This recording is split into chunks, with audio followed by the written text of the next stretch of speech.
सोचिए अगर आईना ना होता तो क्या आप घर पे ऐसे ही घूमते? क्या दुल्हन को सजने में और भी टाइम लग जाता? सोचिए फैशन इंडस्ट्रीज का क्या होता? सोचिए कार की लुकिंग ग्लास का क्या होता? कितना अच्छा लगता है जब आईना हमें यह बताता है कि हम आज कितने अच्छे लग रहे हैं। कुछ लोगों को नहीं भी लग सकता है। आईने का आविष्कार कोई मामूली घटना नहीं थी। अरसों लगे इंसान को शीशा बनाने में, फिर जाकर शीशे से आईना बना और ये सफ़र लंबा ही नहीं, बहुत लंबा था। आईने के आविष्कार के पहले लोग अपना रूप देखने के लिए तालाब या फिर किसी गड्ढे में जमे पानी में झांक कर करते थे। पानी जितनी ही साफ और ठहरी हुई होती, शक्ल उतनी ही ज़्यादा साफ दिखती। इसके अलावा उनके पास और कोई साधन भी तो नहीं था। पहाड़ों से निकलने वाली गर्म लावा जब वातावरण में मौजूद नमी के कारण जल्दी से सूखने लगता है तो लावा का ऊपरी सतह थोड़ा सा चमकीला हो जाता है, जिसे काला शीशा कहा जा सकता है। वातावरण में जितनी ठंडी हवा होगी, लावा उतना ही चमकीला होगा।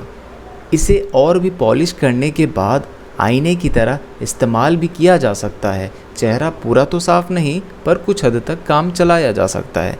इस पत्थर को इस्तेमाल में लाए जाने का सबूत भी हमें एनाटोरियो से मिलता है, जिसे आज हम तुर्की के नाम से जानते हैं।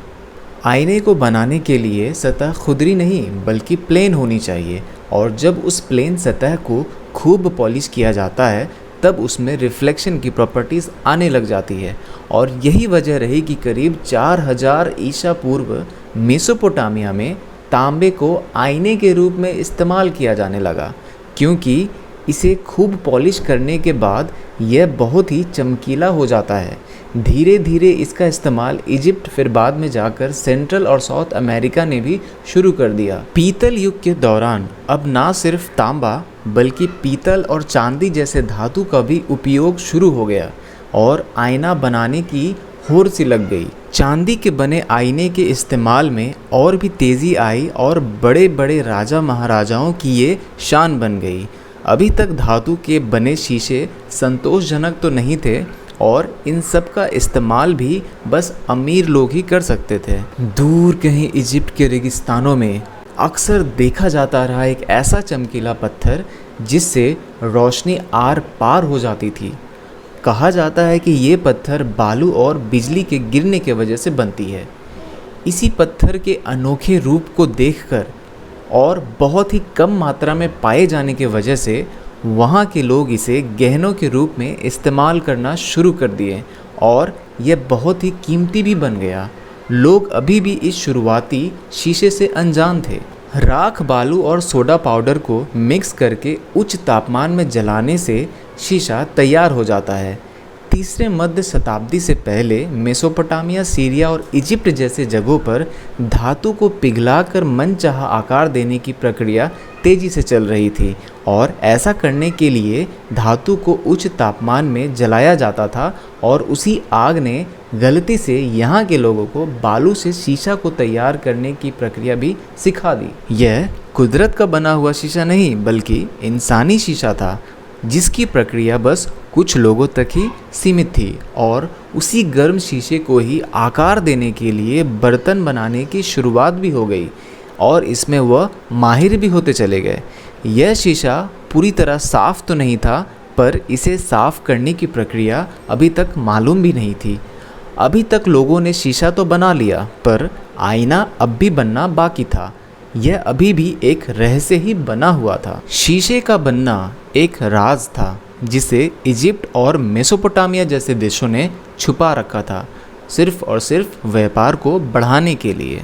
करीब 100 वर्ष ईसा पूर्व जॉर्जस एग्रिकोला के अनुसार कहा जाता है कि दो व्यापारी प्लिनी द एल्डर और फेनोशियन एक बार नेट्रम यानी सोडे से लदा हुआ जहाज को लेकर एक नदी के किनारे रोकते हैं।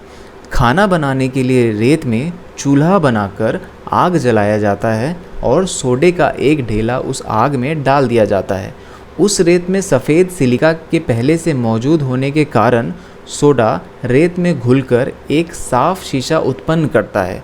व्यापारी इसे देखकर आश्चर्यचकित हो जाते हैं और इसके बनने के कारण को पता करते हैं। इस घटना से साफ शीशा बनाने की टेक्निक तो दुनिया को मिली और तेजी से बड़े बड़े देशों ने इस पर काम करना भी शुरू कर दिया, पर इस शीशे में अब भी पूरी स्पष्टता नहीं थी। भारत और चीन ने आईना बनाने के लिए सही मात्रा में तांबा और टिन का प्रयोग करके बेहतर और चमकदार आईना पहले से ही बना लिया था, पर तांबा और टिन के कारण ये काफ़ी महंगा था, जिसके वजह से आईना बहुत ही छोटा बनाया जा सकता था। अब जबकि शीशे की खोज हो चुकी थी तो अलग अलग देशों ने इस पर अलग अलग तरीक़ों से प्रयोग करना भी शुरू कर दिया था। फ्रांस में गर्म शीशे को गुब्बारे की तरह फुलाकर उसे काटते और धातु के बने प्लेट्स की मदद से उसे सपाट करते।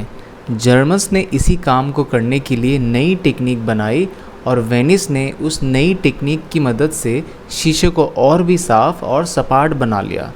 ऐसा करके वेनिस शीशे उत्पादन का केंद्र बन गया। 11वीं सदी में वेनिस ने भारत और चीन के तांबे और टिन वाली आईने की टेक्निक को अपनाया और कांच के एक तरफ टिन और पारे का लेप को लगाया।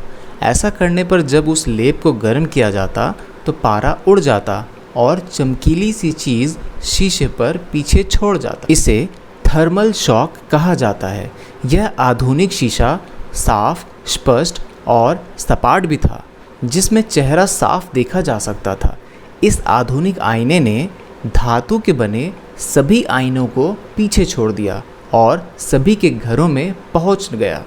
यह सस्ता भी था और सबसे बेहतर भी था। इस तरह आईने का आविष्कार हुआ और गरीब अमीर सभी के घरों में पहुंच गया। अन्य महत्वपूर्ण खोजकर्ताओं में सेंट गोबेन का कारखाना भी शामिल है, जो कि पेरिस में स्थित है। शीशे का इस्तेमाल सबसे ज़्यादा बर्तनों में होता है। इससे कई तरह के अनोखे बर्तन बनाए जा सकते हैं। इसका इस्तेमाल बड़े बड़े बिल्डिंग्स, मॉल्स वगैरह में होता है, जिससे इमारतों की खूबसूरती और भी बढ़ जाती है। लेबोरेटरीज़ में भी बर्तनों के लिए शीशे का ही सबसे ज़्यादा प्रयोग किया जाता है। सोलर एनर्जी पैनल में भी शीशे का ही प्रयोग होता है। इसके अलावा गाड़ी, चश्मा, एक्सरे, दूरबीन वगैरह में भी होता है। यहाँ तक कि फाइबर ऑप्टिक्स वायर भी शीशे का ही बना होता है, जिसमें लाइट पास करके हाई स्पीड डेटा भेजा जा सकता है और यह आज तक का सबसे फास्ट कम्युनिकेशन सिस्टम है। शीशा भले ही साधारण लगता है, पर इसके गुणों के कारण इसे बहुत ही महान खोज माना जाता है। इन्वेंशन की दुनिया में जुड़े रहने के लिए चैनल को लाइक और सब्सक्राइब करें। बेल आइकन को दबाना ना भूलें।